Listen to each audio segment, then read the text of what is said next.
I think it's another word for being unemployable for sure. And I think that just arrives from probably we have a unique mental state. We don't fit in all the boxes. And we feel out of place in a lot of scenarios. You know, I used to go out and hang out with friends from long ago. And honestly, if I wasn't drinking, I swear to you, I don't know what I had nothing to talk about. For whatever reason, I don't know if I liked any creativity or anything, but I realized it just didn't I didn't have a lot to talk about. Yeah. With just normal folk. When I get around entrepreneurs, I actually have something normal to talk about. And probably the weirdest conversations I'll ever have is with other weirdo entrepreneurs.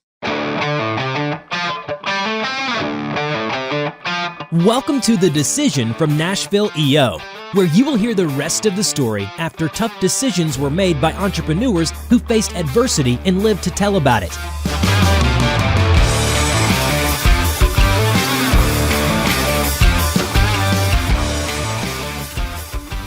Welcome to The Decision. This is a special episode of The Decision, and it is Between Two Ferns with Robert Hartline.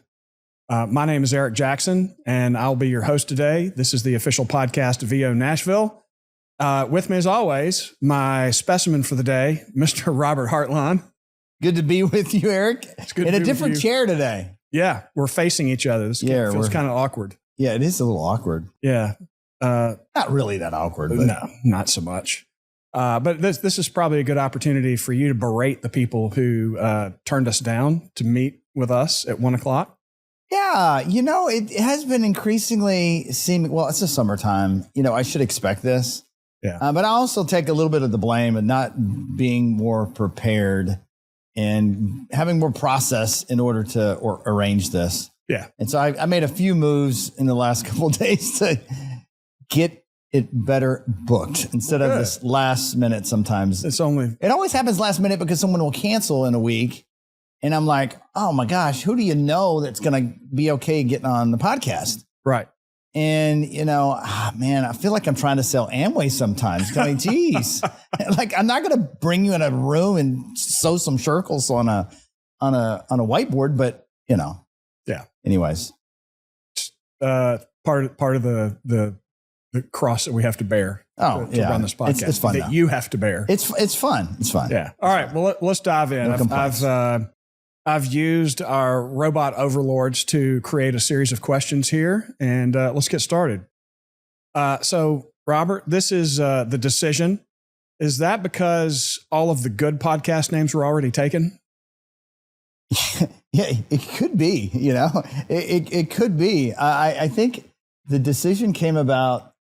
I think a weird place for you and I. Yeah, it's because I was a drunk, I think. Well, that was, yeah. I mean, I think we were both in this weird place and we were like, you know what? Maybe we're struggling with something called the decision. And maybe just what we'll call it, you know? Yeah. That's like, it makes a lot of sense. You know, we didn't get too far into the weeds on how to name it. It appeared. Yeah. Walking solves a lot of problems, especially when you're walking with somebody else and you don't have to sit across from them face to face like we do. It's kind of confrontational in a way for men. Yeah. I've heard that. Well, you can also walk without talking. This is true. But if we sit in front of each other and not talk, it's even more weird. Yes. And the two of us spending any time together and not talking is even weirder. Yeah. Not going to happen. Okay. So, Robert, you've been in EO for a long time and you're an entrepreneur. That's what people call themselves when they're unemployed, right? Yeah. I think it's another word for being unemployable for sure. And I think that just arrives from probably we have a unique mental state that we don't fit in all the boxes. And we feel out of place in a lot of scenarios. You know, I used to go out and hang out with, you know, friends from long ago. And honestly, if I wasn't drinking, I swear to you, I don't know what I had nothing to talk about. for whatever reason, I don't know if I lacked any creativity or anything, but I realized I just didn't I didn't have a lot to talk about. Yeah. With just normal folk. When I get around entrepreneurs, I actually have something normal to talk about. And probably the weirdest conversations I'll ever have is with other weirdo entrepreneurs. Yeah. Well, they're fun. You never know what somebody's going to blurt out or reveal about themselves, especially an EO member who knows that it's a confidential conversation. Right? Yeah. Good answer. I'm glad I'm passing the test, Eric. Yeah. All right. Your company, it helps other companies do better. Why don't you just make your own company better and keep the money? That makes so much sense, right? I mean, obviously. So why don't you go into a little bit about how you got started being an entrepreneur and what turned you on about it? Why did you make that decision? And why do you think it's ended up being your life? Well, I started selling cell phones out of the trunk of my car in 1994. Did door to door. I only, at the end of the day, I had no idea what I wanted to do. And it wasn't until I kind of learned how to sell. And then I got wrapped up in making money kind of thing, and I was selling cell phones.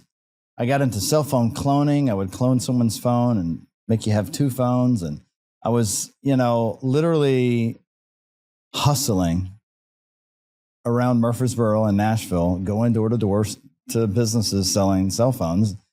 And Nextel launched in town. I started with Nextel, and I worked for Andy Bailey for a minute. Yeah. His company, NationLink. I'm sorry. He was great to work with. I learned a lot from him. And then, honestly, an opportunity came to open my first franchise. Essentially, it was a dealership was what it was called. And I kind of accidentally, it wasn't like a fantastical passion project or anything I loved necessarily. It was just, hey, I'll do it for myself, and I'll get to keep all the money. Right. Which, that took a long time to keep all the money. Long time. And you have hired salespeople once you became a franchisee and had multiple locations. You hired people that did that, right? Yeah. But so tell me, how many of the people that you hired to be salespeople had the sort of drive and vision to go, hey, I've got something here. I can do more with this. Nobody. I figured that was the answer. Well, I mean, the hardest challenge the reason I built software for salespeople, because I realized the challenge that owners have in managing salespeople. And, they try to manage them like they would manage themselves, but they're odd birds. They have drive and ambition, and most of the people that you're going to hire on a salary plus commission do not have the same level of drive and energy as the owner does. It just doesn't happen. Yeah. And they're terrible at creating processes and documenting what success looks like. So they struggle training the salespeople. And what you see is this reoccurring pattern. Joey's great at printing. He starts a print shop. As he starts the print shop, he starts to having to make the printing work. He has to do the printing. But he was used to. Well, yeah. He used to just sell the product. Right. Now all of a sudden he's printing the product. So he's in operations. And what he sees is, this is the story. This is a classic story that happens just almost all entrepreneurs. Great salesperson, suddenly starts a business. Now he's having to do the product. Well, now he stops selling. Right. He's printing all these customers, but what made him a great salesperson, he was out in the field talking to people that would likely buy printing. And so now he's not doing that full time. He's like, oh, bright idea. I'll hire a salesperson. He hires a salesperson and he spends, months training this guy. The guy gets out in the field after 3 months of training and 3 months of salary and all this time and energy. And he's like, come to think of it, I don't like making sales calls. I come to think of it, I'd rather do something else that isn't like selling and facing fear and getting rejected every day. And so what happens to that newly minted entrepreneur that was a great salesperson, he looks at hiring salespeople and is like, well, that doesn't work. Right. Or they try it again and realize, oh my God, I'm on the treadmill here. And it is this constant cycle. And you know what I train everybody is like, listen, you should know within one day whether that salesperson is worth doing a sales call. Yeah. Because at the end of the day, can they talk to strangers and can they prove it to you?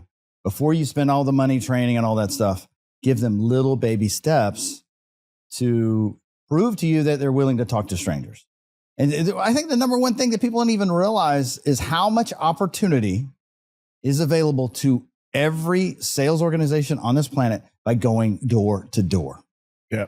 Walking into a strange business, if you have a B2B product, you can walk in off the street because of LinkedIn and all these other tools. You'll know who their owner is, and you can strike up a conversation.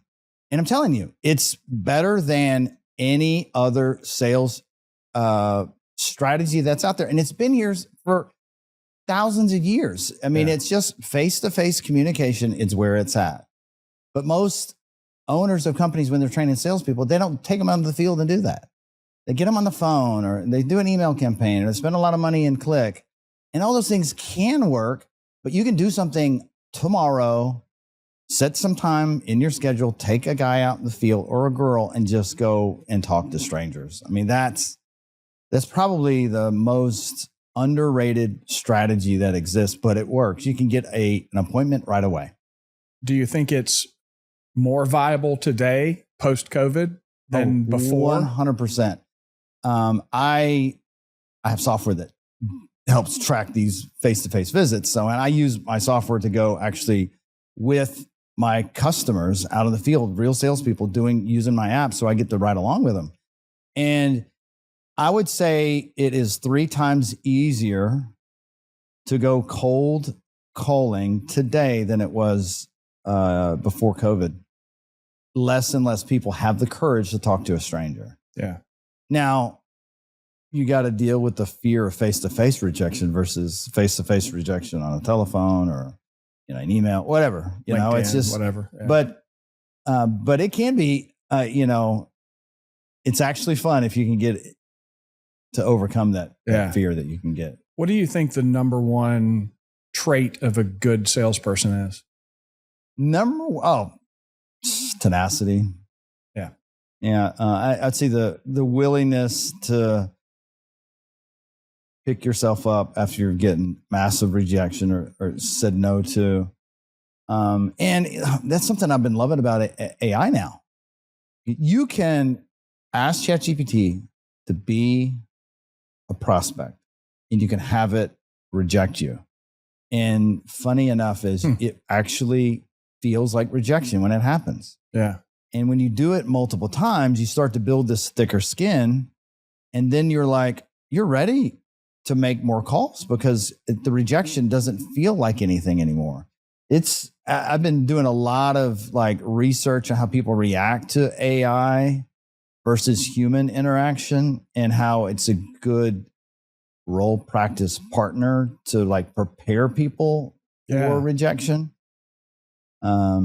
It's a great way to do it without any real consequence, but you're feeling the real effects of selling to somebody. And plus, you don't want your salespeople talking to real prospects when they're doing, they're out in the field and they got marbles in their mouth, damaging your brand. Yeah. So no reason they could not do the practice over and over. And the beauty of that is they can do it from their home. A lot of salespeople, they do not do well in an open floor environment, in an open office environment, doing sales calls where their coworkers can hear. That they need some more privacy. There's a lot of studies out there, resistance of these open air, floor plans, for salespeople specifically. Giving them some private space is really powerful. Yeah. If for just that simple fact, they could do the practice beforehand. I think it helps with concentration as well. Yeah. You don't have all these distractions around you. Yeah. It's just you and the telephone.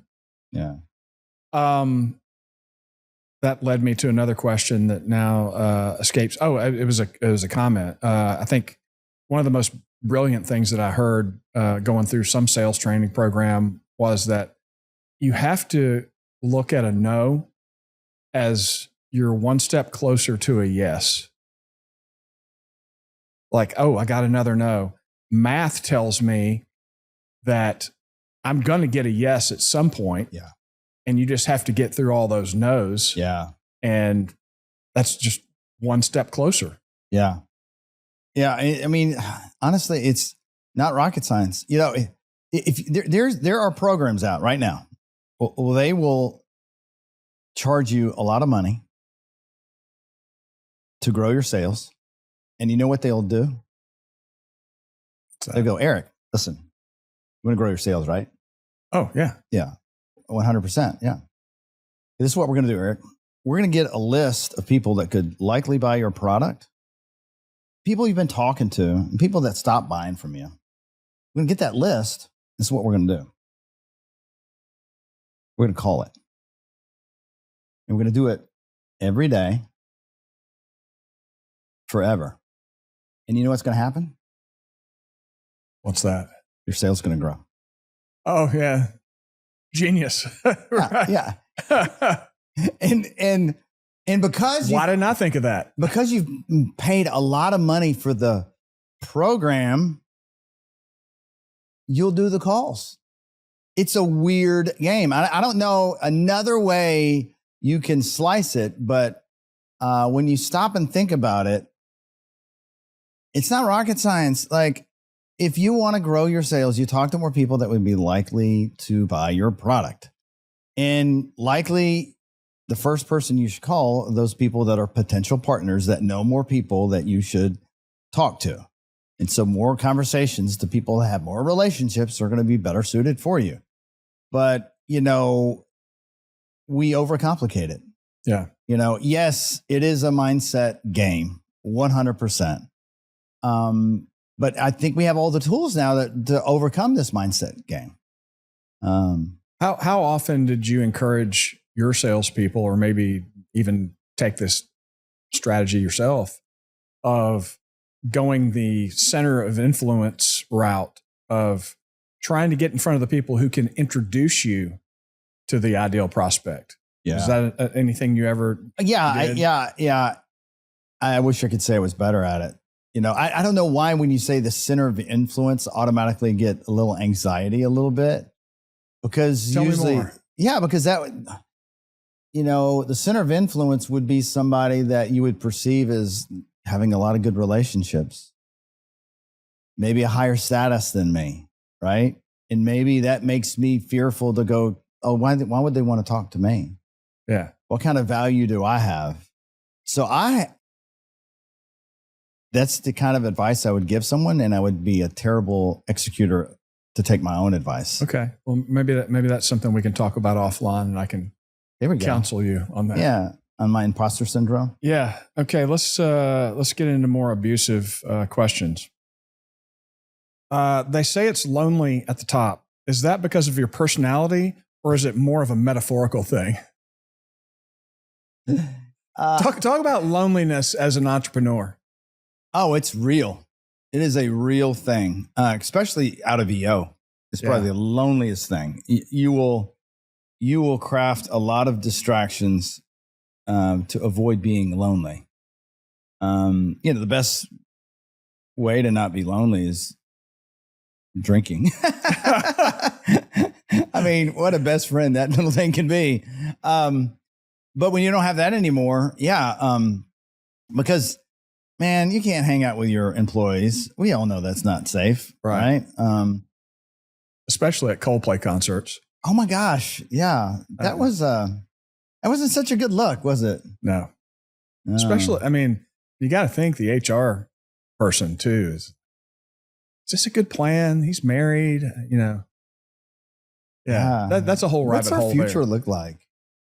I don't know. I mean, when you become a meme, it's pretty hard to recover from that. I just feel like they're going to get filthy rich off of this. Maybe the next Hawk Tua play. Right. I mean, you kind of, or she could have a whole brand about like leaning into this sleep with your boss thing in HR. Like she could have, sleep your weight at the top. No, just the opposite of what HR teaches. Like, some of these people that flip the script on what's normal and then just make it freaking A, I'm just going to make this, I'm going to normalize this behavior. Yeah. Why can't I go with my boss to the Coldplay concert? Why is this taboo? I appreciate you riffing on that. That's good. So as we know, we're both in EO, Entrepreneurs Organization. Is that like a support group for people who have to make payroll? I've never really thought of it like that because it kind of is. Gosh, how many times did you get like in a cold sweat over next week's payroll? And for people that have never broken out in a cold sweat before, and it didn't occur to me until it happened. This was probably 2004 when I first started my last company. I looked at the date and realized, oh shit, payroll is in 2 days, and I've got like $3,000 in the bank account. What in the world am I going to do? And it just immediately broke out in a sweat and got cold. And I'm like, oh, that's what a cold sweat is. It's just, and I didn't have a line of credit. I didn't have any way. And I just got really lucky and got some checks in the mail and made payroll. Talk about some clarity and decisions you got to make. Right. Because you got to make, there is no, that is the worst thing. Now I've had payroll mistakes where somebody effed up doing payroll on time. Yeah. And had to go run out some manual checks. Oh yeah. But the big fear is like not having the money. Right. And then you start thinking the worst. Oh, this is the beginning of the end. I can't pay the people that are working for me now. I'm going to have to cut people loose. But there isn't any other thing that gets you more laser focused on getting shit done than payroll date. Yeah. Yeah. Support group, 100%. And I think everybody who gets a paycheck just thinks, well, it's there. Money's always there. And there's no, everybody thinks you're just, filthy rich. Yeah. I had a job back in the 90s right after college, and a small company that I was working for in the printing industry, and my paycheck bounced. And guess what I did? I returned a call from somebody who had a job offer that I was interested in, and I ended up leaving a couple of weeks later. So you knew the cost of a bounce check. Yeah. The best people go immediately. And it all worked out. I eventually got paid, but I'm like, is this the place where I need to be? I don't know that they're solvent, So I know that you do a lot of peer-to-peer learning. Is that just a fancy way of saying you copy other people's ideas? Yes, it is. Absolutely. Success leaves clues. No doubt. And we really encourage that in EO, don't we? Yeah. I mean, we're all the time in situations where we're seeing, that's what's cool about having a forum that are in different industries, because you can absolutely replicate and duplicate all those new ideas. And really, nobody has got a new idea. It's like very rare that I run into someone with an innovative idea. It's just repurposed ideas that they've copied from someone else, and we get the benefit of it. Yeah, and high school, they made you feel guilty for copying someone else's work. But that was actually the one thing I should have learned right away. It's like change it a little bit so that it looks like it's your idea. Yeah. Brilliant. And I remember it was the second or third time I moderated a Catalyst forum. And for those of you who don't know, Catalyst is for people who are between $250,000 and $1 million in annual revenue. And our goal is to get them qualified for EO and help them grow their business.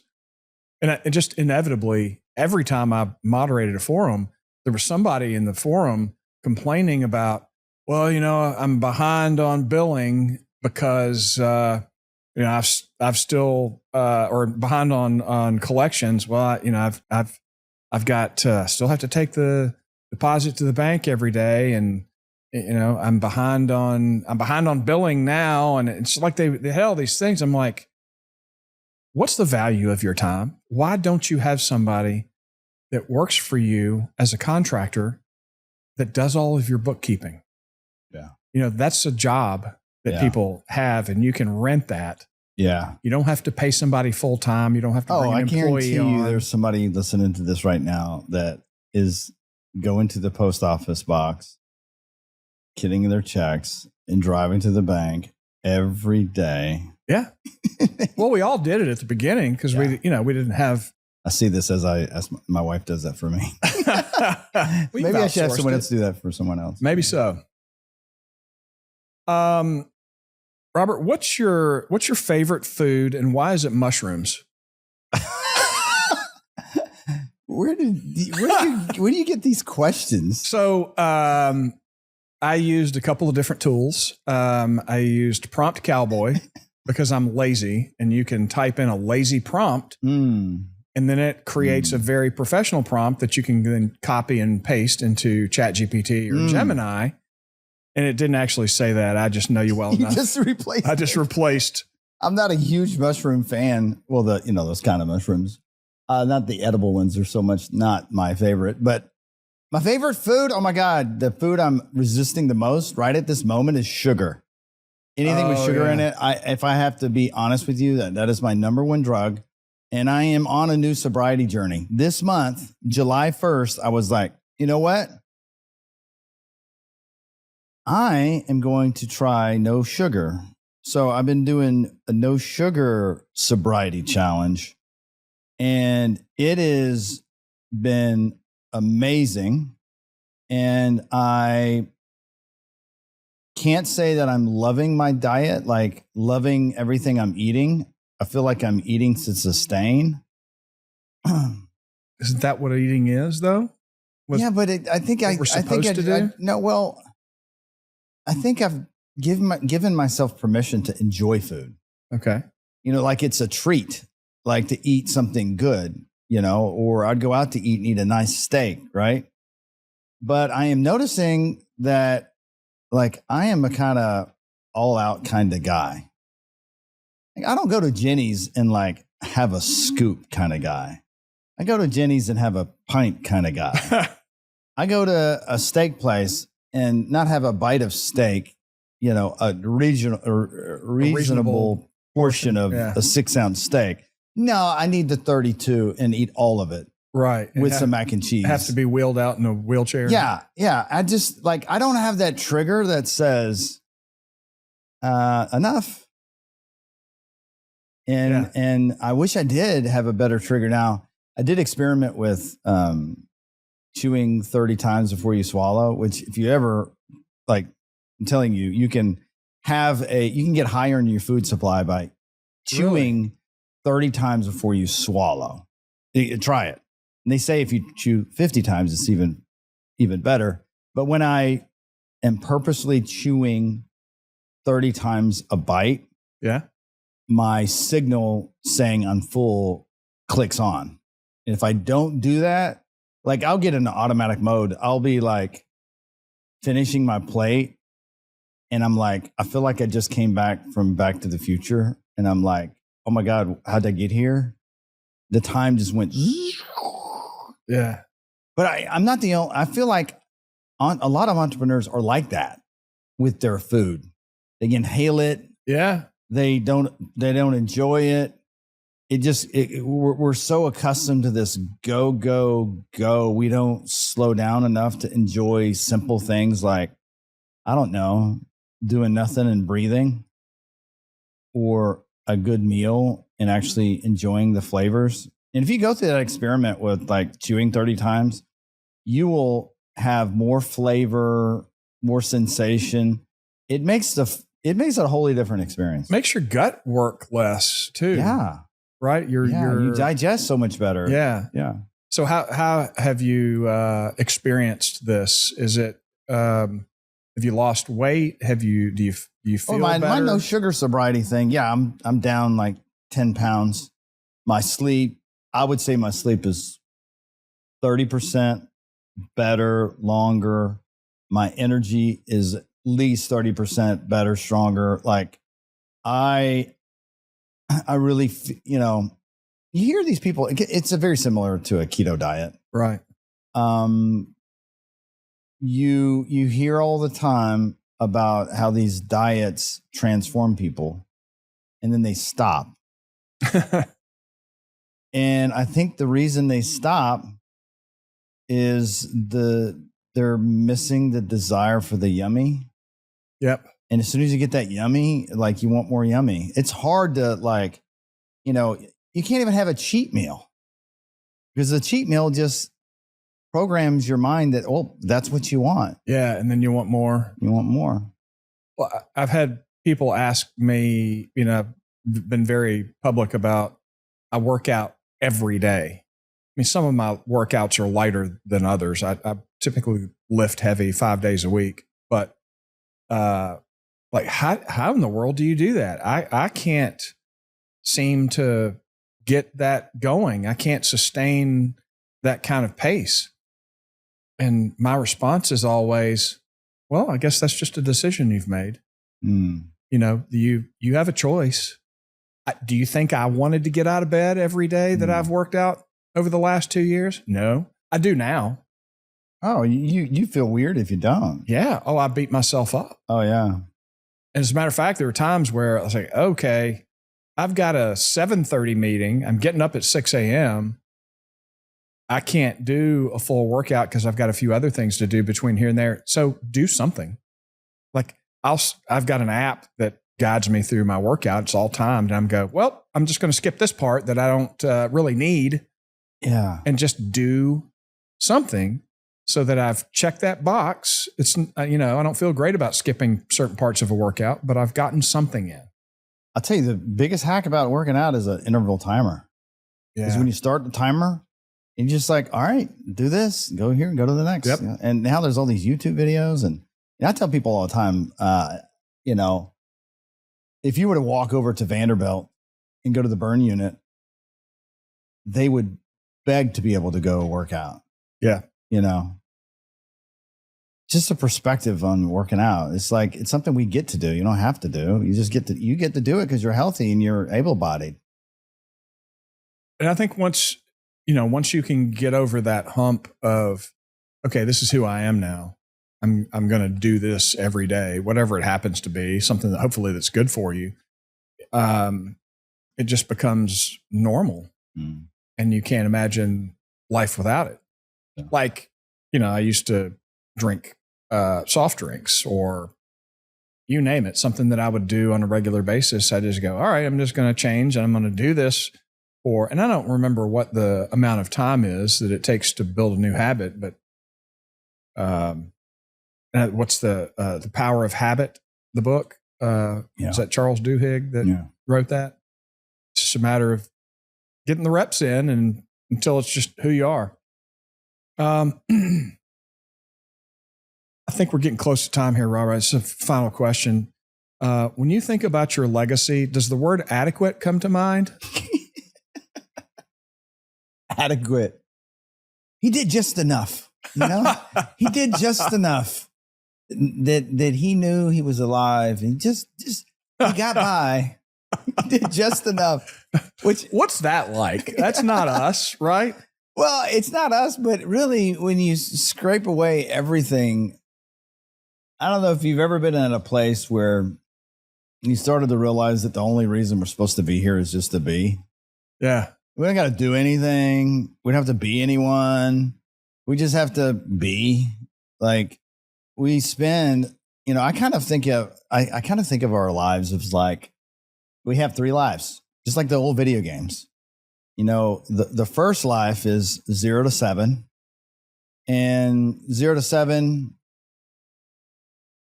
you're like a little superhero. You think everything can happen. Everything is possible.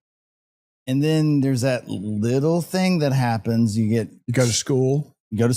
Yeah. You feel insignificant. Maybe you got beat up, or maybe you failed at a sport, or you realize you're not that fast. You're not that bright. You're not that strong. And then you become real small. That's there goes life one. Now you're the small version of you, and you walk around this with your own self-limiting beliefs, your imposter syndrome. Now you got this life two you're going around. And I think you get into the next lives is through these levels. And the first level of life, remember the video game we used to play? They all had that same theme. There was like the big bad boss at the end you had to beat. Yeah. You die. You couldn't kill it. Finally you killed it. But what I've started to really adopt is the idea that big bad boss that we're trying to kill on level one is just our own egos. And so as soon as you start to realize that we're just fighting ourselves this entire time, then you start to see, all right, that's where level life 3 comes in. It's like, okay, I'm not small. I've been playing small. Now this life 3 is where like, all right, I have to become strong again, become the superhero version of myself again. I have to work on my own self-limiting beliefs. But I think along the way, we earn extra lives. And how do you get an extra life? You move. You lose a company, lose a job, you lose a spouse, someone passes away. All these create these other opportunities where you get extra lives. Yeah. And they probably create some roadblocks too. And you go, well, that's not the path I'm going to take in life. Yeah. Right. It limits your choices and maybe makes you consider, who am I? And what path do I need to go down? Yeah. That kind of was forced on me when I was asked a question, why are you on earth? Why did God put you on earth? Yeah. And the person asking that question told me that, well, if you discover what that is, then it makes the rest of your life easier. Well, how so? Well, you know what you're supposed to be doing because it's like you've got this natural ability. And I've posed this question to people before who think they need to be great at everything. It's like, how much time do you think a Peyton Manning or a Tom Brady spent learning how to tackle once they made it to the NFL? Yeah. How much time did they actually spend playing defense? Well, none. They sucked at it. That wasn't their job. Yeah. Their gift was cranking their arm back and throwing a pass. Those other jobs are for the other people that are good at just that, right? Yeah, that's leaning into your unique ability. Yeah, unique ability. Yeah. That who was it that coined that phrase? Dan Sullivan. Yeah. And as entrepreneurs, I guess you've discovered that. Well, I think what is yours? For me, my unique ability is connecting the dots, connecting with people, connecting them, and seeing. I think I see people's strengths, and I'm a cheerleader for their strengths. And I try to advocate for them to be themselves. If I'm talking about that or doing that, I'm in my unique ability, and I don't know what time it is. Time is irrelevant. Yeah. I'm coasting and floating, and I don't have to think about the things that come out of my mouth. So that's how I know I'm doing my unique ability. Awesome. Thanks, Eric. Great conversation. I love the way that you pivoted on these really obnoxious questions. Are you ready to land the plane? I'll land the plane. Listen, if you're an entrepreneur here in Nashville, Tennessee, there are a group of driven individuals, entrepreneurs here that gather every single month on a thing called Forum. 8 people come together in a mastermind and helping each other make powerful decisions. You can visit eonashville.com and learn more about joining our wonderful organization. Thanks for watching. I hope you have a fantastic rest of your week. Thanks for listening to the Decision Podcast by Nashville EO. We'll see you again next time, and be sure to click subscribe to get future episodes.